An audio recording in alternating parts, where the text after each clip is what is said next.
আপনারা যারা আছেন এখানে প্রত্যেকেই ভালো ছাত্র। আপনাদের ভালো ছাত্র হওয়ার পরেও ভালো রেজাল্ট করার পরে অনেকে ঝরে যায়। অনেকে আপনারা দেখা যায় ক্লাস 8-এ, এইটাও আমাদের এক বন্ধু ছিল, আমার স্কুলের নাম বলছি না, 5-এ স্কলারশিপ পেয়েছে, 8-এ স্কলারশিপ পেয়েছে, এসএসসিতেও ভালো রেজাল্ট করেছে। 8-এর পরে আস্তে আস্তে হচ্ছে আপনার একটু ডিটোরিয়েট করেছে। কেন? 8-এর পরে ক্লাস 9-এ যখন উঠবেন আপনার সামাজিক এবং মনোজাগতিক কিছু দৃষ্টিভঙ্গিগত পরিবর্তন ঘটে। এখানে আপনারা যারা আছেন, আপনার মেল ফিমেল বোথ, আপনাদের মনোজাগতিক দৃষ্টিভঙ্গিগত কিছু পরিবর্তন ঘটে। আপনারা দেখবেন যে আপনাদের একটু সার্কেলটা বড় হয়, মাগরিবের পরে বাইরে যাওয়ার এক ধরনের প্রবণতা তৈরি হয়, আত্মনির্ভরশীল হওয়ার এক ধরনের প্রচেষ্টা থাকে, এবং আরেকজনের সাথে তুলনা দেওয়ার একটা প্রবণতা তৈরি হয়। এবং আমরা যেহেতু মডার্ন, এখন আমাদের সোশ্যাল এনগেজমেন্ট এখন অনেক বেশি, সোশ্যাল এক্সপোজারটা অনেক বেশি, এই কারণে দেখা যায় আমরা অন্যজনের সাথে অনেক বেশি তুলনা আমরা দেই। সোশ্যাল মিডিয়াতে আপনি দেখবেন আপনাদের অনেক বন্ধুরা ভালো মোবাইল আছে, হয়তো আপনার নাই, সেটা খুব স্ট্যান্ডার্ড লাইফ লিড করতেছে, আপনার অ্যাপিয়ারেন্স অনেক ভালো, আপনার সেটা নাই, আপনার কাছে মনে হবে মানসিকভাবে হয়তো আপনি পিছিয়ে পড়তেছেন। ফেসবুকে অনেকের দেখবেন অনেক ফ্রেন্ডস, আপনার নাই। আপনারা যারা এখানে আছেন আপনাদের এই বিষয়গুলো যেন আপনাদেরকে কখনোই বোদার না করে, এগুলো খুবই মিনিংলেস বিষয়। এই সময়ে এসে আপনাদের কাছে মনে হইতে পারে সোশ্যাল মিডিয়া, সোশ্যাল এনগেজমেন্ট, এই জায়গাগুলো হয়তো অনেক গুরুত্বপূর্ণ, বাট বিষয়টা এমন না, এগুলো গুরুত্বপূর্ণ না। অ্যাডাম স্মিথ একটা কথা বলে, আপনি যদি সমাজের চেহারার পরিবর্তন করতে চান তাহলে আগে আপনার নিজের পরিবর্তন করতে হবে।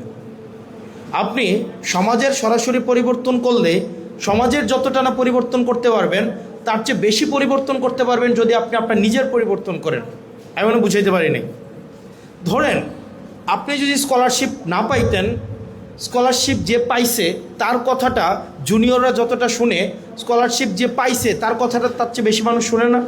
জুনিয়ররা আপনাদের কাছে আসে তো নাকি, আপা কেমনে পড়বো, ভাইয়া কেমনে পড়বো, এটা আসেন আপনাদের কাছে? যদি আপনি স্কলারশিপ না পাইতেন আপনার কাছে কি আসতো?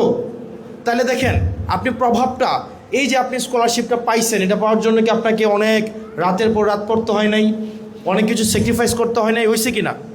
যে বন্ধুটা স্কলারশিপ পায় নাই আর যে বন্ধুটা স্কলারশিপ পাইছে, দুইজনের জার্নি কি সেম ছিল?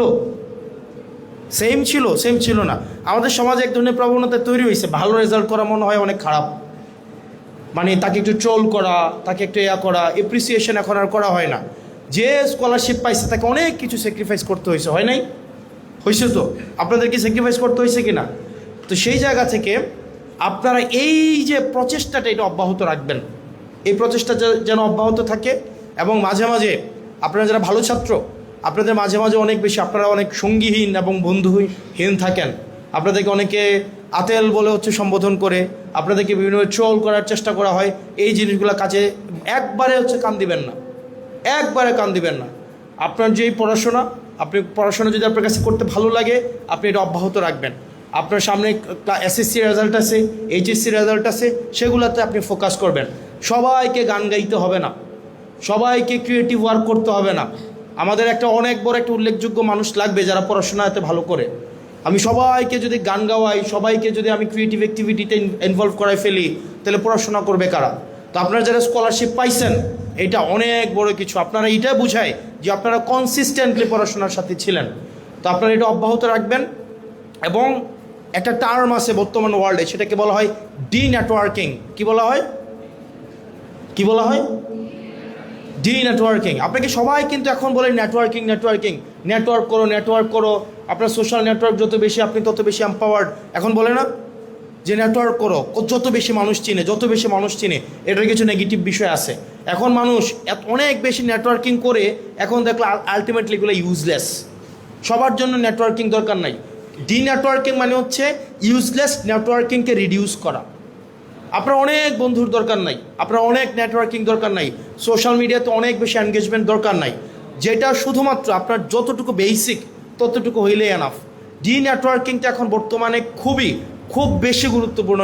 ডি নেটওয়ার্কিং, আপনার যারা ডি নেটওয়ার্কিং, এখন দেখা গেছে কি আমরা যখন 2010 থেকে 2020-25 পর্যন্ত আমরা দেখছি, তখন মানুষ একজনকে ইন্সপায়ার করতে আপনারা নেটওয়ার্কিং বাড়ান। আর এখন আবার নতুন আসছে কি, আপনারা ডি নেটওয়ার্কিং করেন, ছোটো করে নিয়ে আসেন। নিজেকে সময় দেন, নিজেকে সময় দেন। আলটিমেটলি নিজেকে সময় দিলেই সোসাইটিকে সময় দেওয়া। তো আপনারা যারা চেষ্টা করেছেন, ভালো রেজাল্ট করেছেন, আপনাদের সবাইকে আমরা কংগ্রেচুলেট করছি। আপনারা আপনাদের ভালো রেজাল্ট অব্যাহত রাখবেন এবং দিন শেষে আপনারা এসএসসিতে ভালো ফলাফল করার চেষ্টা করেন। আর কেউ যেন আপনারা ঝরে না পড়েন। আপনাদের দেখা যায় এই মনোজাগতিক একটা পরিবর্তনের কারণে আপনারা একটু ডিফোকাস হয়ে যান, পড়াশোনা থেকে অনেকে দূরে চলে যাওয়ার একটা প্রবণতা থাকে। এটা যেন কোনোভাবেই না হয়। পড়াশোনামুখী হন, পড়াশোনা দিন শেষে কাজে লাগে। অনেকে বলে যে পড়াশোনা করে কি হবে, সে হচ্ছে আপনার ফ্রিল্যান্সার হবে, বিদেশে যাবে, এটা করবে সেটা করবে, ফাইন, এটা করতে পারে, কিন্তু দিন শেষে পড়াশোনার একটা আলাদা মূল্য আছে। আপনারা যারা ভালো ছাত্র, আপনারা যারা এই পড়াশোনাটা যেন আপনাদের অব্যাহত থাকে এবং আপনারা এখান থেকে দেখলাম কয়েকটা ক্যাটাগরিতে ফার্স্ট হয়েছেন অনেকে। কতজন যে শিক্ষা সপ্তাহে একজন ফার্স্ট, আমার কাছে একটু একটা দেন তো আপনি একটু কাইন্ডলি।